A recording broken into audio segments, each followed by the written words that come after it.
Michael, may kailangan din akong sabihin sa'yo. Yung nanay mo, tsaka yung nanay ko. Kailan ka pa natutong hindi sumunod sa akin, Michael, ha? Ma, dahil ba sa babaeng to? Please, tama na! Ayaw mo talaga makinig sa akin? Pwes, ipapadala na kita sa US at doon ka na mag-aaral. Michael! Mga anak, aalis lang ako Maglinis kayo dyan. Bye, Nay! At dahil wala na si Nanay, ako ang bago niyong boss. Kaya sundin yung mga inuutos ko, ha? O Kyle, ikaw na magugas ng mga plato doon, ha? Wow, lakas magutos, ha? Aba, nagrereklamo ka ba? Brianna, walisin mo yung mga kalat dito. Pwede ikaw naman. Walisin ko mukha mo, eh. Ano sabi mo, babae ka? Hoy, ikaw, Miguel. Ikaw gumawa ng assignment ko, ha? Ang lala ng babaeng to. Sa bobo pa papagawa ng assignment. Matutulog lang ako, Dapat pagkagising ko. Tapos na lahat yan, Nakakainis si ate. Sobrang tamad na. Dami pang inuutos. Ano magagawa natin? Favorite kasi ni nanay yan, Isumbong na natin niya kay nanay. Hindi pwede inaalipin niya tayo ng ganito. Anong isusumbong, ha? Akala niyo hindi ko kayo naririnig? Magtrabaho kayo doon! Tama na, ate! Sawang-sawa na kami. Puro kautos. Malinaw naman sa inyo, di ba? Na pag wala si nanay, ako ang boss. Sinong boss? Ha? Wala, nay. Actually, kakatapos ko lang maglinis ng bahay, Lu, sinungaling. Scarlett, huwag mo na ako lokohin. Hindi naman talaga ako umalis dito. Sinisigurado ko lang kung naglilinis talaga kayong lahat. At tama nga yung sinasabi ng mga kapatid mo. Na para kang boss umasta dito sa bahay. Anay. Mga anak, kayo na bahala sa ate nyo. Utusan nyo ng utusan yan. Ate, ikaw na magugas ng mga plato dun. Eto na. Pagkatapos mo dyan, ate, maglaba ka, ha? Oo, sige. Pagkatapos mo maglaba, gawin mo yung project ko, ha? Sige, boss. Lahat ng utos nyo gagawin ko. Wow! Anak, di ako makapaniwalang may pinapatayo na tayong bahay. Nay, deserve natin to. Ang tagal nyo din to pinaghirapan. Ma'am, saan ko po ilalagay itong mga semento? Doon na lang sa gilid, kuya. Sige po, ma'am. Excited na ako matapos tong bahay natin, anak. Saan dito? Hoy, huwag ka pupunta dyan! Grabe nangyari sa kanya. Kawawa naman siya. Ba't ang daming tao? Engineer, anong meron? Ma'am, yung isa sa mga trabahador namin, nakuryente tapos natabunan ng semento. Ayun, namatay. Ha? Paano nangyari yun? May nag-utos ata sa kanya na ilagay yung semento sa gilid. Madami live wire dun Ay. Ang problema, ma'am, kung tatanggalin pa namin yung katawan niya sa ilalim ng semento, baka hindi agad matapos tong bahay niyo. Hindi pwedeng hindi matapos agad tong bahay na to. Di bale, babayaran ko na lang yung pamilya nung namatay. Nay, sigurado ka ba? Sige po, ma'am. Sige na, ituloy niyo na yan. Congrats po, ma'am. Natapos din yung bahay nyo. Ang ganda, di ba? Wow, ang ganda. Maraming salamat, engineer. Una na po ako, ma'am. Anak, tara, pasok na tayo. Wow, ang ganda ng loob. Nay, hindi talaga ako mapakali na may bangkay dito sa ilalim ng bahay natin. Huwag kang okay, anak. Kasalanan niya naman kung bakit siya namatay Ay, matutulog na lang ako sa bago kong bahay. Wow, ang ganda ng kwarto ko. Ano yun? Kasalanan mo kung bakit ako namatay. Nay! Good morning, class! Good mood si ma'am ngayon Sana good mood lang siya gang mamaya. Bago tayo mag-start, mag-pray muna tayo, okay? Sino gusto mag-lead? Di ako marunong niyan, ikaw na lang. Lalo na ako, di nga ako sumisimba wala. Pag walang pumunta sa harap, lahat kayo i-absent ko! Bes, ikaw na lang. Ma'am, ako na lang po. Madali naman pala kayo kausap Okay, class. So, dito na nagtatapos sa lesson natin. Oh, may isang oras pa pala tayo Sige na, i-dismiss ko na kayo. Yes! Be, tara gala tayo. Tara, be. Buti na lang talaga dinismiss tayo agad. Aba, excited? Uwing-uwi? Ayaw niyo siguro sa subject ko, no? Maghihintay kayo hanggang 4 p.m. dito! Walang uuwi! Grabe naman yung mood swing ni ma'am. Nakakainis. I love you too. Okay, class. Dahil good mood ako today, hindi tuloy ang quiz at lesson natin. Ay, salamat. Magagawa ko na yung assignment ko sa math. Bes, pakopya naman ako niyan. Aba! Sino nagsabi sa inyo na pwede kayo gumawa ng assignment sa ibang subject, ha? Ma'am. Talagang sinisira niyo mood ko, ha? Lahat kayo bagsak sa quiz! Excuse me, Ma'am Reyes? Bakit mo tinatakot ang mga anak ko?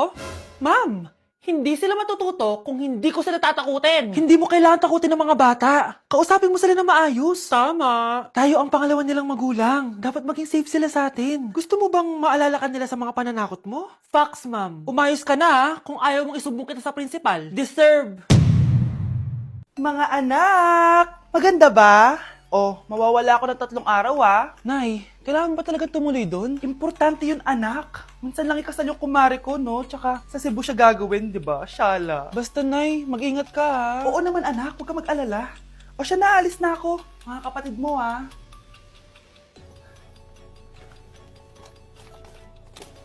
Saan yung wallet ko? Ay, kuya!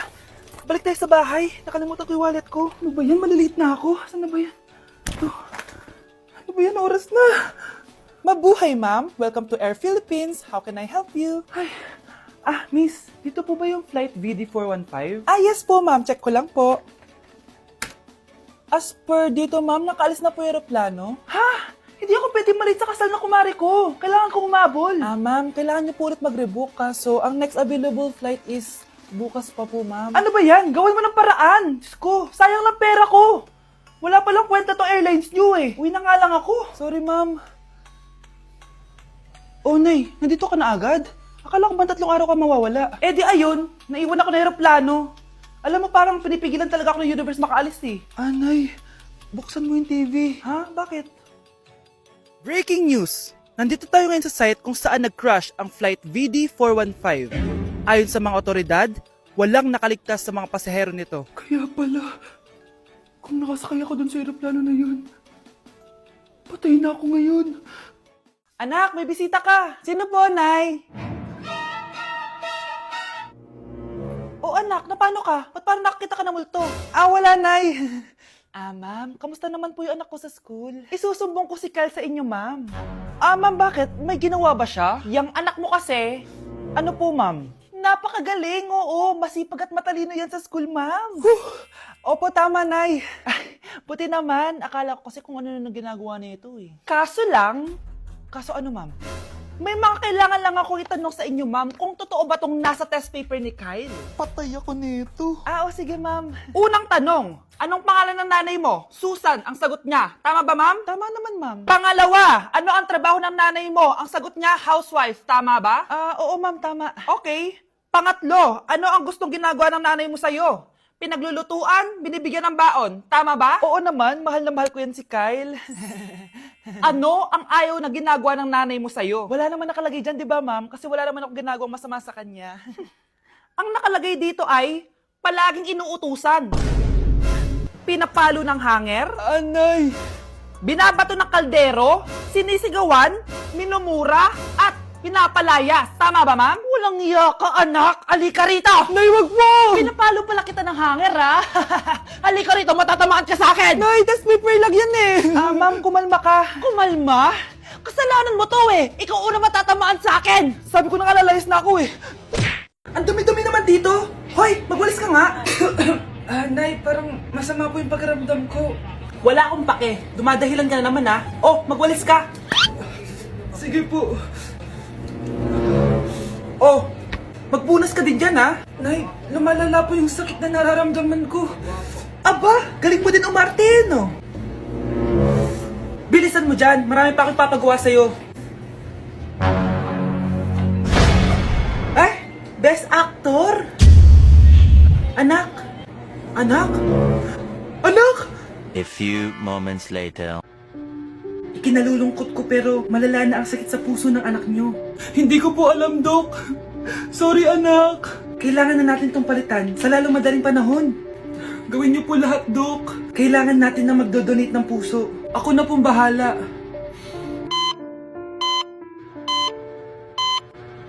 Nay? Oh, gising ka na pala. Nasaan ako? Nasaan ang nanay ko? Nanay mo yung nagbigay ng puso sa'yo. Hindi pwede. Nay, sorry, Nay. Nay, buhay ka? Oo naman, anak. Buhay na buhay. Kanino puso yung nandito? Puso ng kambing yung nilipat sa'yo, anak. Ha? Pagaling ka, ha? Mga Mare, sorry na late ako Sorry din mga Mars, yung driver ko kasi ang tagal. Ako din na late, yung helicopter ko kasi nagpagas pa sa ere. Ikaw Mars, bakit ka na late? Yung kotse ko kasi nabangga. Dilulo ka ata, Nay. Naka-tricycle lang tayo eh. Nahimik ka. So Mars, kamusta pala kayong dalawa? Ento, kakauwi ko lang na Amerika. Ako naman, kakagaling ko lang ng Europe tsaka Japan. Ikaw Mars, saan ka galing? Ako? Galing ako sa mall. Sa mall ka lang pumupunta? Mall sa Australia. Ba, ang sosyal. Mag-mall lang sa Australia pa. Sinungaling. Sa Changi ka lang pumupunta eh. Isa pa, pag di ka na nahimik dyan.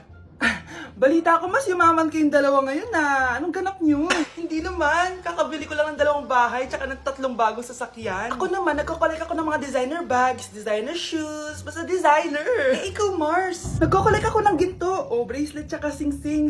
Ginto? Nagko-collect ka ng sama ng loob ka mo. Kunyeta ka, wag mong hintayin sa mamaloob ko sa'yo. Buti pa mag-order na tayo mga Mars. Excuse me, can I have the fettuccine Alfredo? Yung sa akin steak with white caviar. Samahan mo na rin ng wine. Ano bang basa dito? Sige, spaghetti na lang. Steak yung sa akin, Nay, ha? Gusto daw ng steak ng anak mo, Mare. Hati na lang kami ng anak ko. Sige, spaghetti na lang daw. A few moments later. Sino pong magbabayad ng bill? Kuya waiter, ikaw na lang mamili kung sino magbabayad sa aming 3. Mayaman naman kami lahat. Si ma'am po. Ako? Ikaw magbabayad, Nay. Congrats, Mars. Magbayad ka na. Wait lang. CR lang ako, sige, Mars. Babalik pa ba yun? Alis na ako. Bahala kayo dyan. Hi, Bes! I'm back! Oh, Bes, pupunta ka ng ibang bansa? Hindi. Dito na ako titira sa inyo. Hi, Tita! Anong ulam? Samantha! Halika na dito, Be! Niluto ko paborito mo. Yan yung gusto ko sa'yo, Tita, eh. Oh, Scarlett, lagay mo na nga ito sa kwarto ko. Kwarto mo? Ang kwarto ko ay ang kwarto mo. Wawa. Ano kaya pwede kainin dito? Ano ba yan? Bakit walang laman? Mag-grocery naman kayo, Bes. Sorry po, nakakahiya naman sa'yo. Mahiya ka talaga. O, ito na lang lutuin mo. Walang ya talaga tong babaeng to. Lagyan ko kaya to ng lason. Ay, tita, sobrang lakas uminom niya ni Scarlett. Tapos puro lalaki pa yung mga kasama niya. Aba, humanda talaga sa akin yung babaeng yan. Walang yatong si Samantha. Sinisiraan pa ako sa nanay ko. Bes, kailan ka uuwi? Anong uuwi? Hindi na ako uuwi, Bes. Inampun na ako ni tita. Ay, hindi. Umalis ka na. Ginagawa mo akong katulong dito. Tapos kung ano-ano pa sinasabi mo sa nanay ko. O anak, ba't mo naman pinapaalis si Samantha? Wala namang ginagawa masama yung tao eh. Oo nga, ang bait ko kaya. Kung hindi siya